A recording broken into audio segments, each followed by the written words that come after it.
വെള്ളാപ്പള്ളി നടേശൻ പറഞ്ഞതുപോലെ തൃശൂരിൽ സുരേഷ് ഗോപി വിജയിക്കുമെന്ന് അദ്ദേഹം മാത്രമല്ല, കേരളത്തിലെ ഇടത് വലതുപക്ഷമോ ഇസ്ലാമിസ്റ്റുകളോ സ്വപ്നത്തിൽ പോലും കരുതിയിരുന്നില്ല. എന്തിന് സുരേഷ് ഗോപി തൃശൂരിൽ വിജയിക്കാനുള്ള സാധ്യതയുണ്ട് എന്ന് പറയാൻ പോലും കേരളത്തിലെ മുഖ്യധാരാ ചാനലുകൾ പോലും തയ്യാറായിരുന്നില്ല. അതിന്റെ പിന്നിലെ കാരണം ഇടത് ഇസ്ലാമിക് എക്കോസിസ്റ്റത്തിന്റെ നിയന്ത്രണത്തിലാണ് 10 വർഷത്തിലധികമായി കേരള രാഷ്ട്രീയവും ഇവിടുത്തെ മുഖ്യധാര മാധ്യമങ്ങളും.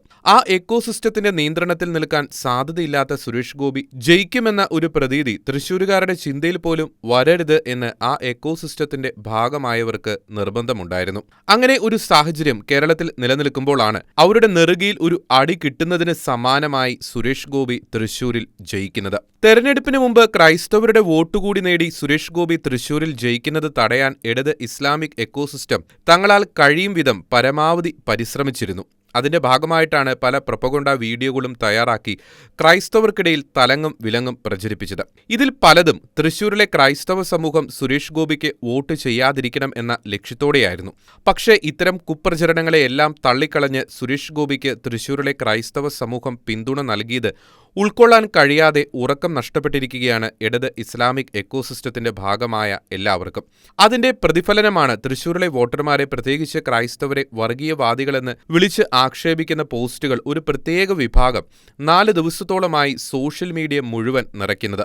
അതിന്റെ തുടർച്ചയെന്നോണമാണ് അസീസ് എന്ന മതഭ്രാന്തൻ ലോകരക്ഷകനും ദൈവപുത്രനുമായ യേശുക്രിസ്തുവിന്റെ മുഖം മോർഫ് ചെയ്ത് അവിടെ സുരേഷ് ഗോപിയുടെ ചിത്രം പതിച്ച് സോഷ്യൽ മീഡിയ വഴി പ്രചരിപ്പിച്ചത്. അതിനെതിരെ ക്രൈസ്തവ സംഘടനകളും BJP അനുഭാവികളും പ്രതിഷേധം തുടരുന്നതിനിടയിൽ ഇടതുപക്ഷ സഹയാത്രികൻ റെജി ലൂക്കോസും ക്രിസ്തുവിന്റെ മുഖത്ത് സുരേഷ് ഗോപിയുടെ ചിത്രം പതിച്ച് അത് സ്വന്തം ഫേസ്ബുക്ക് പേജിൽ പോസ്റ്റ് ചെയ്ത് സുരേഷ് ഗോപിക്ക് വോട്ട് ചെയ്ത തൃശൂരിലെ ക്രൈസ്തവരെ ആക്ഷേപിക്കാൻ മുന്നിട്ടിറങ്ങി. ഒടുവിൽ ശക്തമായ പ്രതിഷേധം ഈ വിഷയത്തിൽ ക്രൈസ്തവരിൽ നിന്ന് ഉയർന്നു വരുന്നു എന്ന് തിരിച്ചറിഞ്ഞ് പോസ്റ്റ് ഡിലീറ്റ് ചെയ്യുകയും റെജി ലൂക്കോസ് ഖേദം പ്രകടിപ്പിക്കുകയും ചെയ്തു. ക്രിസ്തുവിനെ അവഹേളിക്കുന്ന ദൈവനിന്ന കുറ്റം ആദ്യമേ തന്നെ തിരിച്ചറിഞ്ഞിട്ടും എന്തുകൊണ്ട് കേരള സർക്കാരോ പോലീസോ നടപടികൾ സ്വീകരിച്ചില്ല? സമൂഹത്തിൽ ഒരു കുറ്റകൃത്യം നടന്നതായി അറിഞ്ഞാൽ പോലീസ് കേസെടുക്കണം എന്നതാണ് ക്രിമിനൽ നിയമത്തിന്റെ അടിസ്ഥാന നിയമം.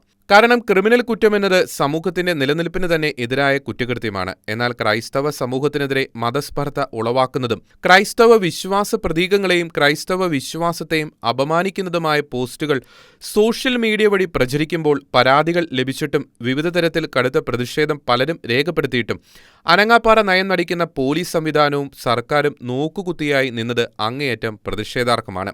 തൃശൂർ ലോക്സഭാ തെരഞ്ഞെടുപ്പ് റിസൾട്ടിന്റെ പേരിൽ ക്രിസ്തുവിന്റെ തിരുഹൃദയ ചിത്രത്തെ വികലമാക്കിയും കത്തോലിക്ക വിശ്വാസത്തിന്റെ അടിസ്ഥാന തത്വങ്ങളെ പരിഹസിച്ചുമുള്ള പോസ്റ്ററുകൾ പ്രചരിപ്പിക്കുന്നവർക്കെതിരെയും നടപടികൾ സ്വീകരിക്കേണ്ടതാണ്. സുരേഷ് ഗോപിക്ക് ക്രൈസ്തവർ വോട്ട് ചെയ്തു എന്ന ഒറ്റ കാരണത്തിന്റെ പേരിൽ അവരോടുള്ള വിരോധം തീർക്കാൻ ഇത്തരം ക്രൈസ്തവ അവഹേളനങ്ങൾ ആവർത്തിക്കുന്ന സാഹചര്യത്തിൽ പോലീസ് ശക്തമായ നടപടി സ്വീകരിച്ചേ മതിയാകൂ.